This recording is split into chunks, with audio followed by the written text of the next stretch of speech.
I think it's always difficult to know exactly what you want to do when you're young. I didn't know what I wanted to do when I was 18 and I was going into my degree. But what I would say is just follow your passion. It's not always easy to know what that passion is at a young age. Follow what you think you're passionate, but don't be afraid to change later on. If you get to a later age in your 30s and you're going for a certain career and you find there's something else, don't ever tell yourself, oh, it's too late. I've started this now. It's never too late to do what you love doing. That's what I would say. You don't always know what you want to do when you're young, so don't be afraid to change into something else if that's what you want to do and what your heart tells you at a later age. Hello and welcome to the Thriving Construction podcast. Today we have Amo with us. Amo, it's great to have you here on the show. Thanks for your time. Well, thank you for having us, Darren. So I think that there's a couple of people that would know you, that are listening and that are watching this, and there's going to be also some people that don't. But can you just run through who you are and what it is that you do? Yeah, sure. So my name's Amo Sihra, and I work for a company called Elmhurst Energy. So Elmhurst Energy is an accreditation body for energy assessors, the UK's largest accreditation scheme for energy professionals. So yeah, I'm currently working there as a head of commercial, which is, when I say commercial, that doesn't mean the non-domestic sector, but that means the sales and marketing side of things. Yeah, I originally started my career as a energy assessor. So just before joining Elmhurst, I trained up to be a DEA and a non-domestic energy assessor. So DEA, that's a domestic energy assessor. Yes. That's the acronym. I'll have to apologise for the acronyms. We use so many in this industry. There are loads, aren't there? And we're always within the company actually going on about saying we've got to stop using acronyms. So yeah, please keep jumping in and telling me when I use them. So yeah, I trained up as a domestic energy assessor. I then went into training up as a non-domestic energy assessor. And that's the kind of, I suppose, area I really liked, the calculations and the way the actual, the work was involved. It really interested me. So I started my own business, which was doing really well.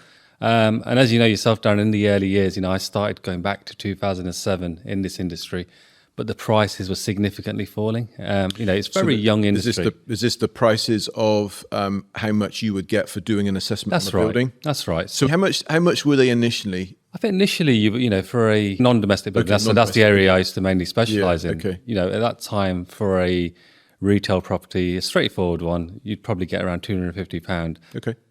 Over time, that fell to around £95. Okay. It's good to say that we're actually back up to a good level again now, so it's not at those fees. But at the time, I thought, wow, this is a lot more people are getting involved. The demand wasn't there. People didn't take the industry as serious going back those years. It's obviously changed over time, which we'll talk about. And then I saw this job come up with a company called Elmhurst Energy, which I didn't know too much about at the time because they weren't that much involved in the non-domestic sector at the time when I applied for the role. So my plan was always, I've always kind of run my own businesses. So my plan was to join Elmhurst Energy, work there as a technical consultant and stay there for around 3 years and then go back into my own business. Okay. But 14 years later, I'm still there at the company. And that is, it's been a fantastic company to work for. The values have been really great, really professional, really nice people, and the opportunities have been there. So I started off as a technical consultant, very much on the technical side, and you're very well aware of that, Darren. I did that for about 7 years. I also got involved in the new build side as well, so anything to do with existing dwellings. So my role was very much managing the support teams, so attending conventions, technical steering group, those kind of areas. But I suppose the part that really excited me was the business side, is running the business, growing the revenue, market share, all those kind of things. So 7 years later, I applied for the head of commercial where the opportunity came up, was successful and been doing that ever since. And never looked back. It's been really good. Great. That sounds like a quite a ride that you've been on over the last kind of 15 or so years. Most certainly, yeah. Darren, you've been involved from early days as well. It's been a roller coaster ride. And, coming back to the point I made, people didn't used to take energy efficiency as serious going back, to 2007. It was very new. People seen it as a tick box exercise. But now with time, I think, with the energy crisis and the fuel prices, the way they've gone, I think consumers out there are taking it a lot more seriously. Businesses out there now are taking it more seriously. So it's come a long way, and it definitely seems to be a focal point, which is something we've been pushing on for many years. And just say, Elmhurst have been in the business for 30 years. We've been doing this long before regulations came in. Yeah. I think that's one of the things that I just want to highlight, I guess, to not just the UK, but to the world, is that we have really been on this journey. And where we're at now, as we record this in 2023, it's not perfect and it's not as good as it could be. Yeah. However, when you contrast that with 2007, which was when you and I both entered the industry from different points of view and have ended up in different areas as we are now in 2023, there has been a seismic shift. Massively. And when you say that people didn't take it seriously, what did you mentioned about tick box exercises, what other things did you see that showed you that this wasn't a thing that people were taking seriously? The example I use, so obviously at Elmhurst Energy, we're an accreditation scheme and we have a lot of energy assessors who produce energy performance certificates. Yeah. Going back to 2007, when the regulations came in, an EPC, an energy performance certificate, is required for a sale or let or on construction. Yeah. And at that time, a homeowner, if they were selling a property and they requested an EPC, it was, it's something I need to get done just to sell the property. Mm-hmm. They never even probably looked at the EPC rating. Well, now, many years later, it's actually now become a very focal point. You talk to a lot of the surveyors, the valuers out there. Well, actually, a lot of consumers now are more interested in what's the EPC rating of this property. Okay, it's not going to be the number one thing on their agenda, but if you've got two properties on the same road and one EPC, and they're exactly the same, if one EPC rating is better than the other, then actually they're more likely to go for the one with a better EPC rating because it costs a lot to live in these properties with the energy crisis. So therefore, it's come very much high on the agenda. So it's not any. When I say tick box exercise, someone wouldn't look at it just to sell the property, but now they're actually paying a keen interest. So through our support queries that we get at Elmhurst, we're getting a lot more consumers ringing up, asking questions, and trying to find out more about the EPC. So these are homeowners, right? When you say consumers, so a homeowner there's not anything to do with the construction industry or anything to do with energy assessment or anything like that. They'll phone you guys up and say, "Can you help me understand something?" That's right. Yes. So that's the example I'm giving is more from the end consumer. Yeah. Kind of thing. So it's come a long way, and with that, people are taking it a lot more seriously, and they want to know a lot more about the EPC, and therefore the EPC tends to get, sometimes it gets a bit of negativity in the publicity, and the reason for that is because it's not intended for what the end consumer understands it to be. So what is it you mean by that? What I mean by that is the energy performance certificate is an asset rating, so it's never there intended to tell you how you're using the property and how you're occupying that property, how many hours you're putting the heating on. It's a kind of a benchmark, and it works to what assets you have in there. So, that's the kind of queries we get in. Well, actually, I live in this property, but surely it can't be this rating. But actually, when you explain it, it's not an occupancy rating. It's an asset rating. Yeah. So, education is a big piece, and that's what we've been trying to do over the years is get as much information out there to our members, who is a B2B, and then hopefully they pass it on to the end consumer and get that message out there. You touch on a really, really good point there about the difference between an asset rating and a occupancy rating. Mm-hmm. Can you just kind of talk through the types of things that's included in an asset rating and then contrast that with an occupancy rating? Yeah, sure. So asset rating is, if you're going out on site doing an EPC inspection, you would collect data such as what boilers installed, what lighting's within the property. So that kind of, physical assets that are within the property that make a difference. You put that into the software, and then the software kind of bases it on a benchmark, and it'll predict everyone uses it in this kind of way, depending on how many habitable rooms you got, and so I won't get too technical. But those kind of areas, and then it produces an output, an EPC rating. Occupancy goes into detail of how you're actually using that property, how many showers you're having in there, how long you're putting the heating on. Are you putting it at 28 degrees rather than 21 degrees? Because an asset rating will assume a certain degree for everyone. And it makes sense as well. If you're selling a property, you don't want an occupancy rating, because if you're selling that property to me, Darren, you might be using it a lot more intensive than I'm going to use it. With my 4 kids, right? You've not got that many kids. There you go. It wouldn't make sense. So the asset rating is the right way of doing it.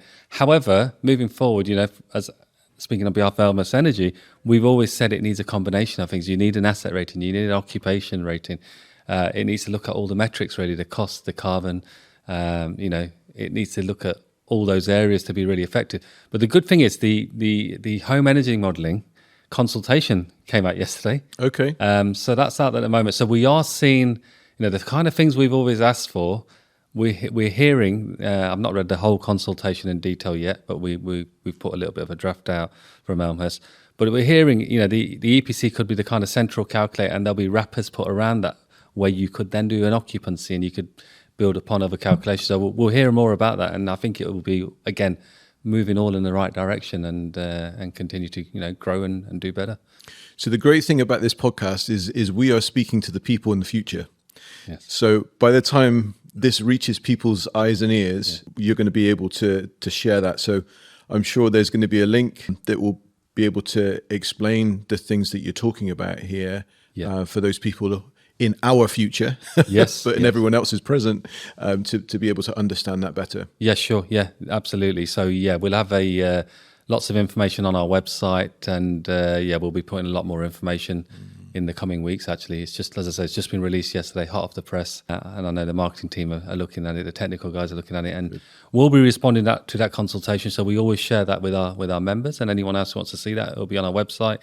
And all I say to everyone is, do have a look at it. Anyone involved in the industry in this area, have a look at it and see our responses. And I do encourage everyone else to also, participate. Good.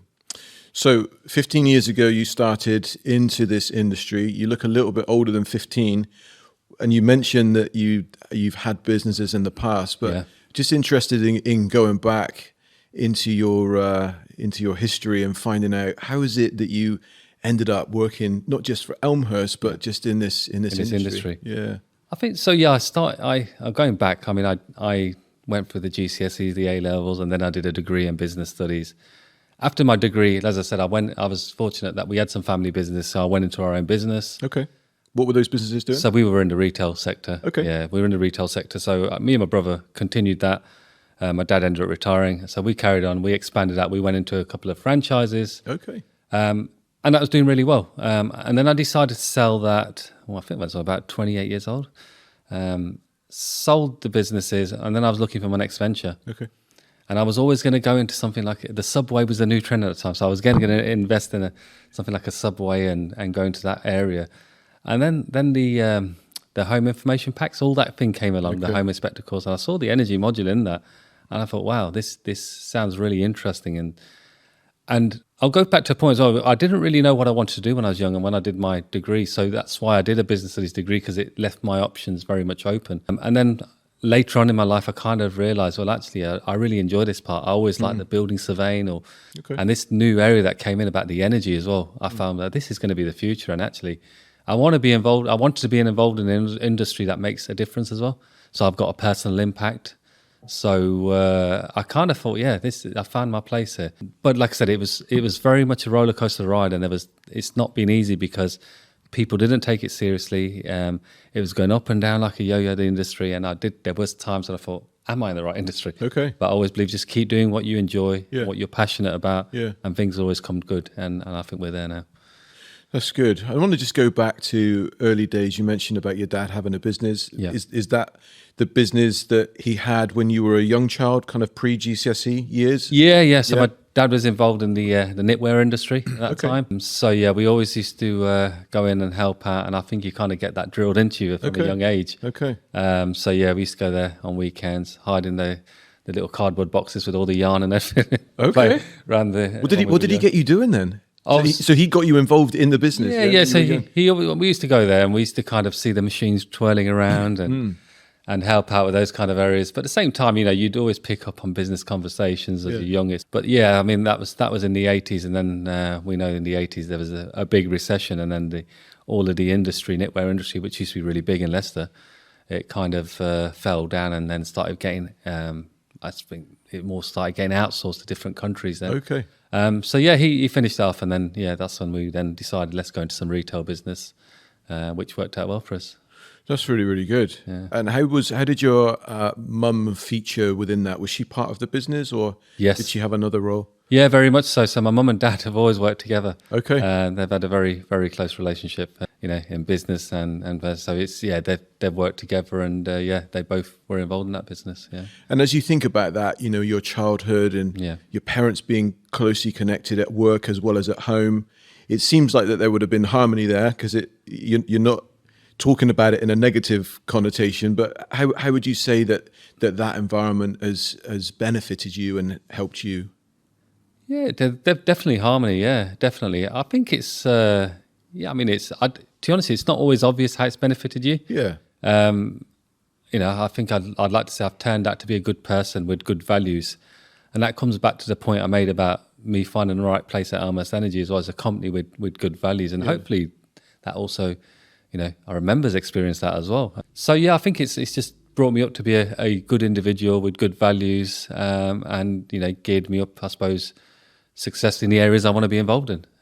So, yeah, been very lucky in that sense. Who has been a significant role model for you in your life? There was always a teacher at college actually who was my accounts teacher, and I always planned to be an accountant as well. Okay. Going back many years, and he played quite a big role, and he's an inspiration, and I was quite powerful on the financial side because of him, and also picked up a lot of other key skill sets as well. So I wouldn't say there's one particular individual, but there's been lots of people within my my life or career that have had that influence. So there's been people within the family, there's been people, managers that I've worked with as I've been growing, and there's been people in being involved in business. So I think it's picking up things from lots of individuals. And more recently, it's been Jurgen Klopp. I think he's a great manager. Do you know, he's been very successful, not just in England, but he's also been extremely successful in Germany as well, hasn't he? Yeah, very much so. What is it about his management style that you like? He's a broad, smiling, very tall man. All I can say, Darren, is I very much want the Jurgen Klopp hug at the end of the game when he goes around giving everyone a hug. I think he's got so much energy, so much power. Yeah. But I think, look, he's very clear in his mind, his vision, what he wants. I think he's very clear. He makes that clear to the whole team, the whole business. And at the same time, he follows through with passion. And he also gives a lot of love to everyone as well. So I think it's a combination of all those things. I think the management days, you go back looking at some of the management, it used to be very strict, very harsh, and that's all out the window now. It's very much about giving a hug and, following through with your passion and giving a clear vision. And I think he's got all those traits. But he's not the only one. There's been others like Alex Ferguson as well, Arteta, your manager. But yeah, there's been lots of successful managers who follow good styles, and it's got to be work for the business. Yeah. So does that flow into your management style? I'd like to think so. Yeah, I'd like to think so. Yeah, my team might say another thing, but yeah. What would your team say then? What do you think they would say? They're going to be listening and watching this probably. You'd have to ask them that question. Do they get the Jurgen hug? No, they don't get the hug. And coming back to my childhood as well, I think my parents, one of the things, never was really a big hug at those. So like I said, it was a different generation, different time. Yeah. It was more about you still can do better. Okay. Whereas I think with time now, in the recent generation, it's more about everyone's giving more of a hug and going down that management style. So yeah, I mean, I'm an easygoing person, and I think I like to be part of the team. That's the key thing, is be part of that team and make sure everyone's happy really. And I think it's making sure you get the best out of people. That's the key thing. It's making sure you get the best and everyone's happy. So talk to me about the things that Elmhurst are doing or that you're doing in your role to have a positive impact on the built environment. So Elmhurst Energy, as I said, we're an accreditation scheme primarily for energy assessors and I'll say energy professionals. We've got retrofit assessors, retrofit coordinators, and we also have a lot of competency schemes. So we train a lot of energy assessors. They then accredit with us, and then part of that accreditation is we quality assure as well, make sure the product is good and people are doing the correct job. So in my role, I'm head of commercial, so I look after the sales and marketing. So it's growing a business, but at the same time, I still pay good attention to the technical side because that's very important. But we contribute positively towards global warming, sustainability, making the environment a better place because it helps with reducing carbon emissions. The more energy performance certificates out there, the more people act on the recommendations that are provided, then it's only doing good for the industry and making a better future for everyone. So it's a really positive impact, and as I said, it's why I really enjoy being in this industry. What is it that you hope for the future for the industry? I would hope, it continues to go in the way it's going, and it's come a long way, and I just want it to people to take it seriously, and continue to educate and listen. And I think it is. I think it's exactly heading in that direction, and it's kind of a lot more people are interested in this area. But overall, I just want a better future for the generations to come. Really, is making sure it's safer, cleaner, and better. Really, you look around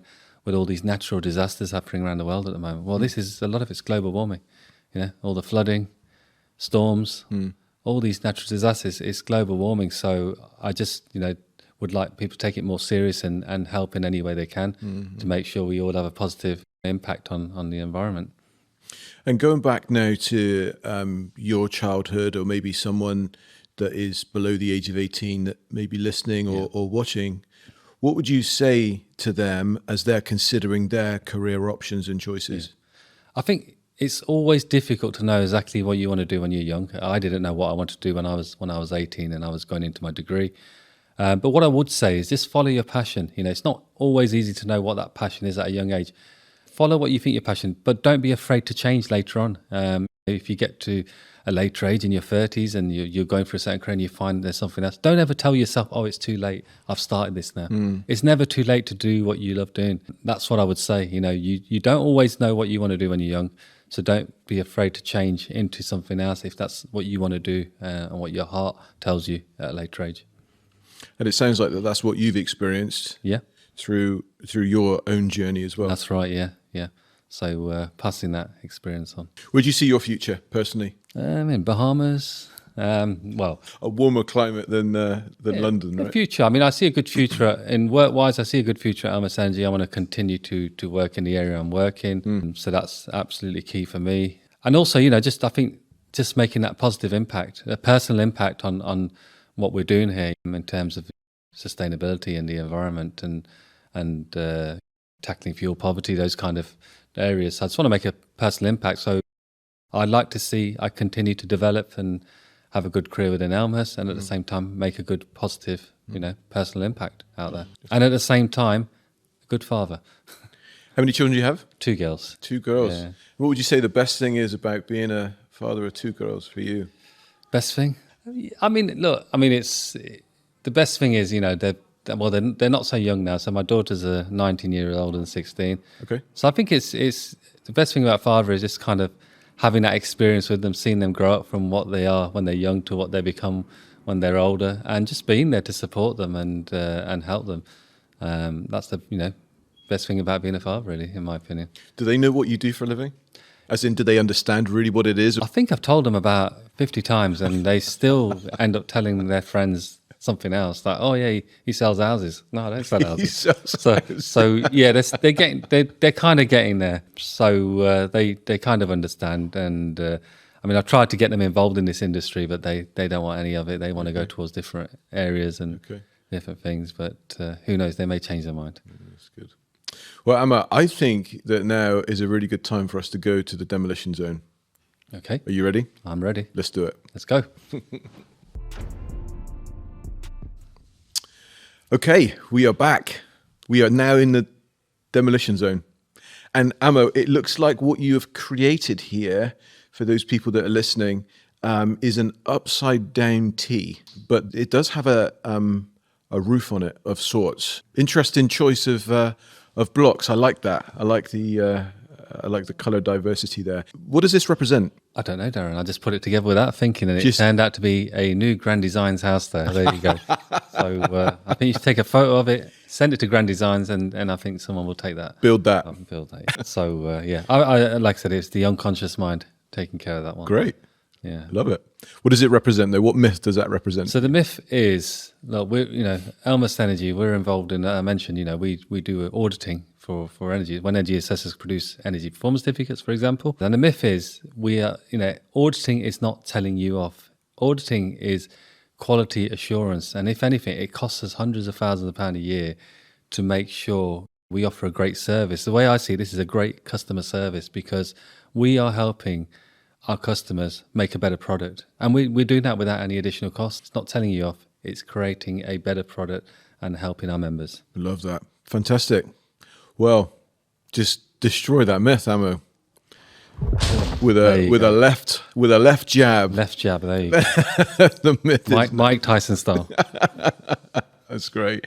Yeah, I love that. Just kind of bringing up on that point of quality that has an attachment, I think, to meaning, which also is connected to value. Yes. And when something isn't done to the right standard or doesn't have any value or doesn't have any meaning, it's really difficult for us to know why it is we're even bothered about it in the first place. Exactly. So I think that's super important. Very much so, yeah.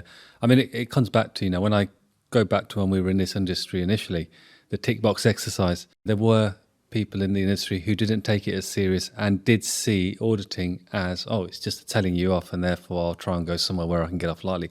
Well, Elmhurst, we've always stuck to quality. And if anything, we're now winning more customers because we stuck to quality. And it has all, as you say, all been about value. And the way to understand it as well, it makes a better product. And if you make a good product, the product will be there to stay. And if that product isn't good, then it won't stay. So I think it's really important that, it continues and people see it as that customer service value we're adding. It sounds as though it's been a significant, I don't know if battle is too strong of a word, but a significant battle that you've had with this auditing process is trying to help people understand that we're here to help you raise your standards. And in helping you raise your standards, that means you can do more, do better. Yes. And it's going to have more impact. Yeah, definitely. I mean, you said it perfectly well there. It is all about helping our members. We're working with you, not against you, is the key phrase, what we always say. And 100%, you just summed it up there, Darren. It's all about helping to deliver that better quality. Good. So just as a concluding remark, I'm just wondering what there is in your mind that you could give to the listeners and the viewers of this podcast that could make a difference, not just to their life, but to the environment and the construction environment. And what I would say is, I think anything you do, I would always say, do it the best you can and do it with passion. That's the advice I give. You do something the best you can. You will really enjoy that experience, and at the same time, it makes a difference. And that's the advice I give, and it's what I always tell my daughters as well. Whatever you do, do it well and do something you enjoy. I think that's great advice, Amo. I think that's great advice. I've loved having you on this podcast today. Really appreciate your time in learning from you, from your wisdom, from your stories. And thanks very much. Thank you, Darren. Really appreciate your invite and having us here today. Thank you.